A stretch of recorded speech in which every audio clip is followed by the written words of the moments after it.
bari ko bwatekana amono kuna jogwe kina kikianya to kwa na chwali tukuli gorone kambere kana kia Bomet nigo igatia ba MCA nene mono korwa asensemeli ya Bunge Mashinani banyakaba bakorage kiara na komochia kikambere kia sokota mna oni kyo Kenya to kwa kuingira ensememo na nigo barukire bimanyire byonsi buna nigo baraji kona cha appeal igoro yoko na cha wekikambere kyo.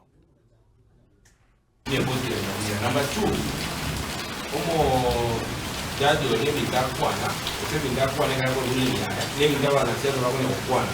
And this is the reason why for the last 3 or 4 days, aba na siasa wako nyokwana ne bindawa nyoko celebrate na government, meaning oko nyorango rwa nyorana kora atene justice. Nga ndo aba inse mile county, majority aba inse tore 2022. Wole katone petition na ne mwato Judicial Service Commission.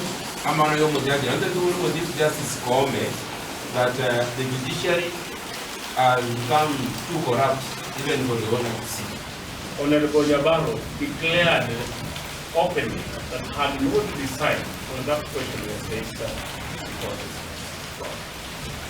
and therefore Nyabaro being declared by the court as the speaker duly elected is contrary to the provision of our standing order and the Constitution. And therefore, we cannot allow that the court can make consolidated judgment of what matters that are active in other courts. As it stands, with our honorable members, 22 of us, we are agreed with the judgment that was issued today at the Moment court.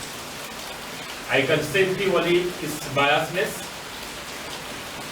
We've determined the decision because of maybe the influence of Makako.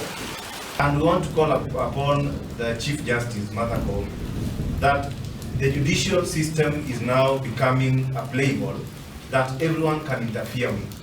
If a whole judge can take the words of a politician, the Senator Okomo Moge, and convert it into a judgment, then where are we headed as a nation in terms of justice?